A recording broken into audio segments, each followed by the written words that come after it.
ఓం గం గణపతే నమః శ్రీమాత్రే నమః శ్రీ వారాహిదేవి అయి నమో నమః. Welcome to our YouTube channel Chaganti party talks. కోరిన కోరికలన్నీ తీర్చే సుందరాకాండ పారాయణము రెండవ రోజు. త్రికుటగిరి. అమరావతిలా గోచరించే లంకా నగరాన్ని చూస్తూ తాను దిగిన త్రికుటగిరి మీద విహరిస్తున్నాడు. కొండ మీద చెట్ల నుండి జారిన పూలతో నిండిన హనుమంతుడు విచిత్రంగా ఉన్నాడు. 100 యోజనాలు దాటి వచ్చిన ఆయనలో ఈషన్మాత్రమైన ఆయాసం కానీ క్లేశం కానీ కనిపించలేదు. ఇటువంటి విశాల సాగరాలు మరెన్నో అనాయాసంగా దాటగలను అనుకుంటూ నడుస్తున్నాడు. పచ్చిక బయళ్లతో సుగంధభరిత పుష్పాలతో నిండిన లతలతో అల్లుకున్న వృక్ష సంతతులతో నిండిన వనాలను చూశాడు. దట్టంగా అలుముకున్న వృక్షాలు నిండిన చోట పర్వతం వృక్షగిరిలా కనిపించింది.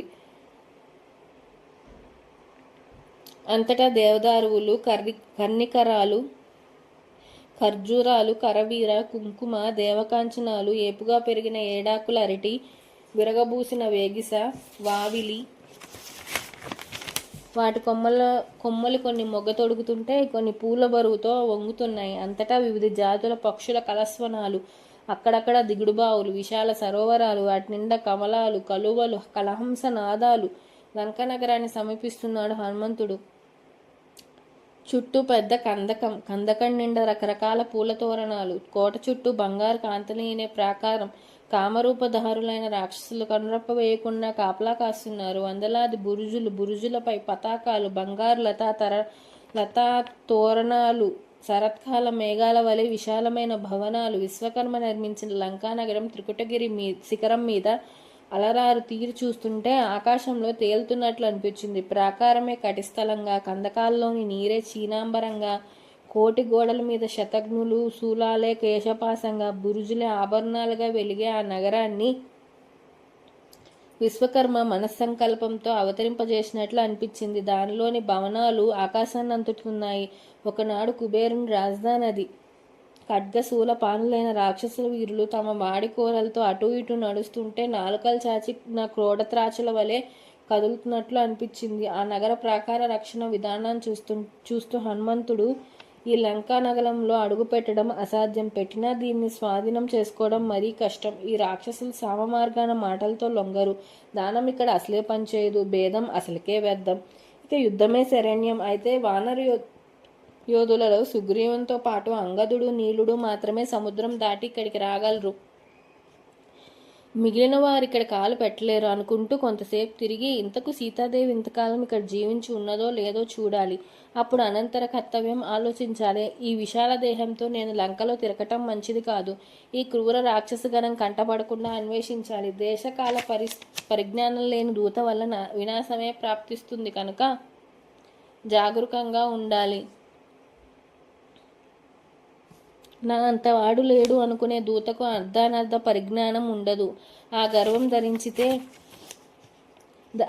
దరిచేరితే సర్వం వ్యర్థమే. ఇప్పుడు నేను రాక్షస రూపంతో తిరిగినా వీరు పసిగట్టగలరు. ఈ నగర రక్షణ విధానం చూస్తుంటే గాలి కూడా వీళ్ళకి తెలియకుండా కదలడానికి వీలు లేనట్లున్నది. ఇప్పుడు ఇంకా ఒకటే దారి. నేను చిన్న శరీరంతో రాత్రిపూట ఈ నగరమంతా తిరగాలి అనుకుంటుండగా సూర్యుడు అస్తమించాడు. హనుమంతుడు పిల్లంతయ్యాడు. లంకానగరం వైపు సాగుతున్నాడు. రజుత కాంతులు, సువర్ణ శోభలు, మాణిక్య దీప్తులు, వీటితో అలరారే 7-8 అంతస్తుల భవనాలు, రంగురంగుల కాంతులీనే నవరత్నాలు, జారులతో గవాక్షాలు, ఊహకందని వైభవంతో ఉన్న ఆ నగరం అద్భుతంగా ఉంది. లోకోత్తరమైన నగరాన్ని చూసిన సంతోషం, రామపత్ని ఎలా చూడటం, ఎక్కడుంటుంది ఆవిడ అనే విచారం, అంతలో ఆయన యత్నానికి తోడ్పడడానికి అన్నట్లుగా చంద్రుడు ఉదయించి పైకి వస్తున్నాడు. తామర తూడులు వంటి కాంతులు, పాలవెన్నెలలు, ధవల శంఖ రోచులు, సరోవరంలో విహరించే తెల్లని హంసలా ఉన్నాడు. నీలాకాశంలో చంద్రుడు మేఘం వలె వేలాడుతున్న శిఖరాలకు లంబపర్వతం మీదుగా లంకానగరంలో అడుగు పెడుతున్నాడు ధీమంతుడైన హనుమంతుడు. అందమైన ఉద్యానవనాలు, స్వాదు జలపూరితమైన సరోవరాలు, శరత్కాల మేఘాల వలె భవనాలు, సముద్రపు చల్లని గాలి, చక్కని ద్వారతోరణాలు, ప్రాంగణాలలో మత్తెబాలు, సర్పరక్షితమైన పాతాల రాజధాని భోగవతిలా ఉంది. విద్యుల్లతలు నిండిన మేఘాలతో చండమారుతంతో అలరారే అమరావతిలా ఉంది. మయూరాలు, రాజహంసలు, క్రౌంచమిథునాలు, వీటి కలస్వనాలకు తోడుగా నగర నరనారీ జనుల ఆభరణాల ధ్వనులు, భేరీ భాంకారాలు, నగరం నలుమూలలు ఆయుధదారులైన రాక్షసుల యోధుల పహార. ఈ నగరంలో సామాన్యుడెవడు అడుగుపెట్టలేడు. అంగద, సుషేణ, కుముద, మైంద, ద్వివుదులు, వీరితో పాటు కేతుమాల, బల్లుకవతి, కుశపర్వ, వానరయుధపతి, మా ప్రభు సుగ్రీవుడు తప్ప మరెవరూ ఇటు చూడలేరు అనుకున్నాడు.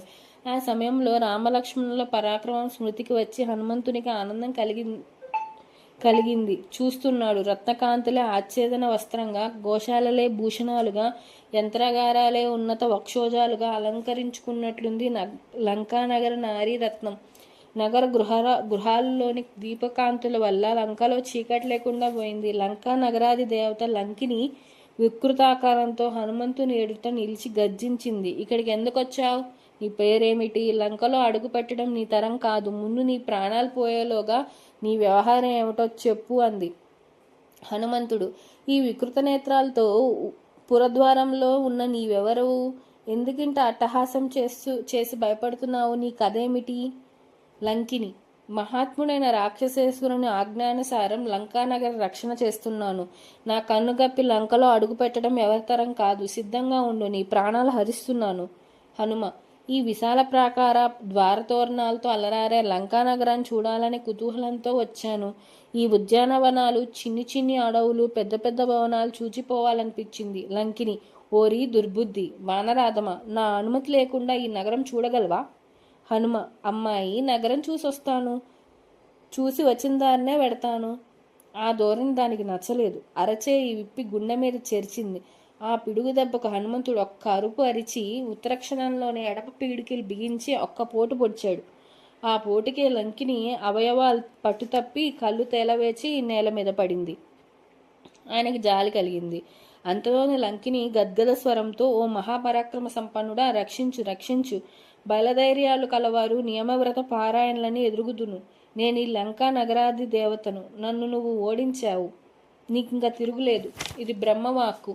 ఒకనొక వానరుడు నిన్ను జయిస్తాడు. నాటితో లంకా నగరవాసులకు భద్రం లేదని గుర్తుంచుకో అన్నాడు ఒకప్పుడు స్వయంభు బ్రహ్మ. అది నిజం. సీతాదేవి కారణంగా ఈ రాక్షస వంశానికి నాశనకాలం సమీపించింది. నువ్వు నిశ్చింతగా ఈ నగరంలో ప్రవేశించి కర్తవ్యం నిర్వర్తించుకు వెళ్ళు. స్వేచ్ఛగా సీతాన్వేషణ కొనసాగించు అంది. 2వ రోజు పారాయణం సంపూర్ణం. Please subscribe our channel. జై శ్రీరామ్. Thank you.